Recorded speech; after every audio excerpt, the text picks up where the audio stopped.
Oh, man. You know, one of the things I really can't stand is when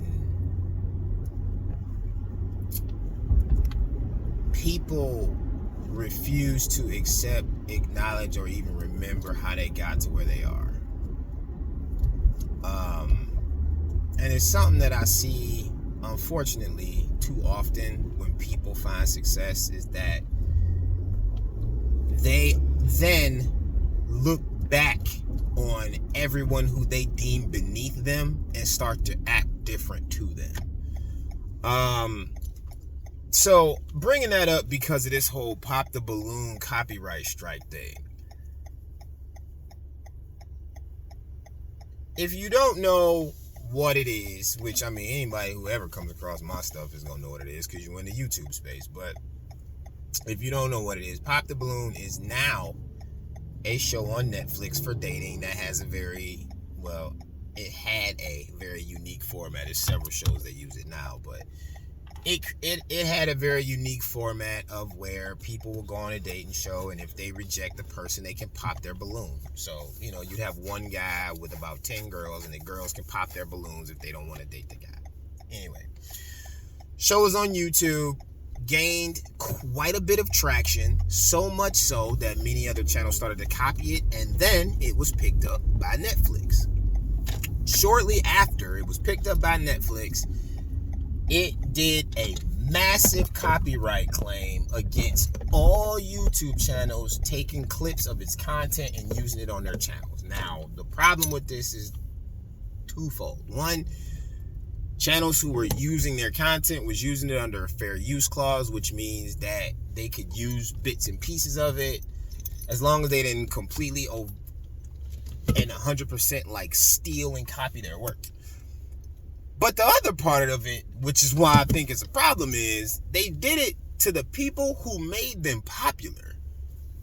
Because here's one thing if you know anything about entertainment content. Men don't watch dating shows at all. Fight me if you think I'm wrong. Men do not watch dating shows at all. They're dumb.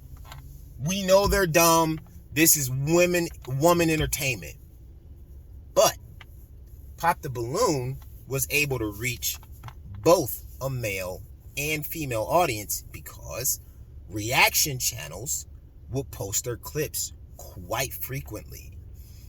And it was big reaction channels that would do it. So therefore, there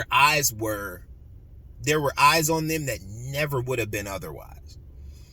I would honestly argue that the only reason they blew up the way they did is because of reaction channels posting their content so much and putting shorts and clips of it up all over the place so that it gained so much traction that Netflix saw and was like, hey, this is popular right now. We might want to get in on this and see if we can make something happen so we can make some money off of it. So they then, get the Netflix deal, move on up.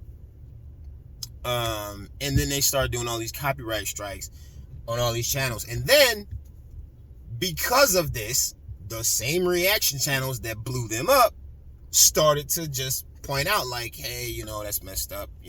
Well, best of luck to them. We can't react to it no more. We'll probably pick some other channels, blah, blah, blah, blah, blah.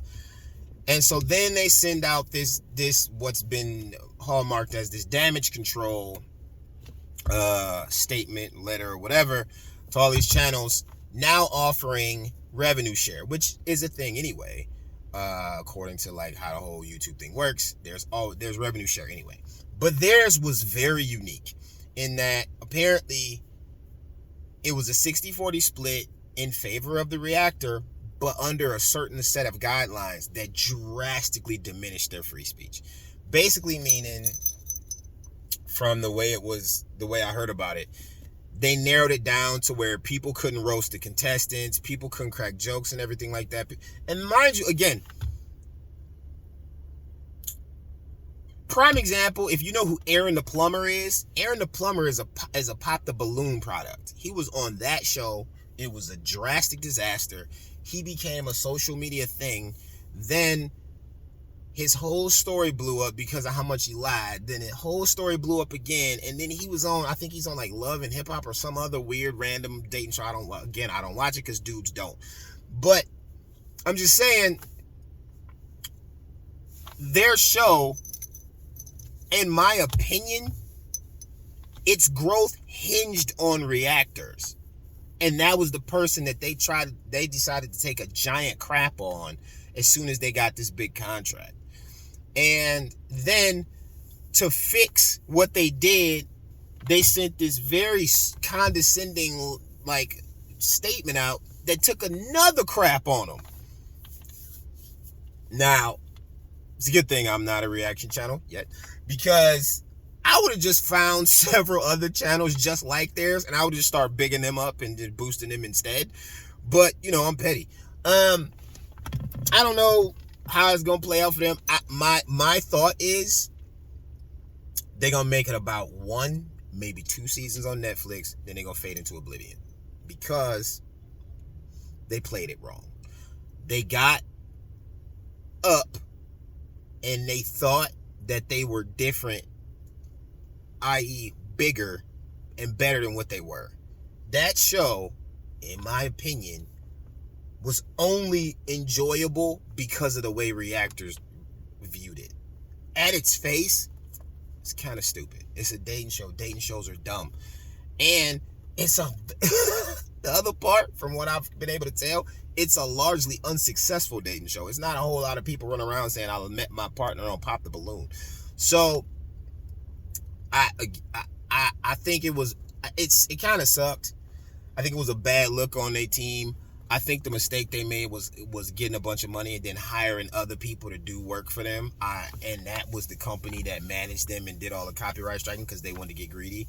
And I don't think it went well. I don't think it's going to go well. And I think, like I said, in about a season, maybe 2, we're going to see that show fail. And it's unfortunate because they didn't need to. If they'd have just kept moving along with the format they had, and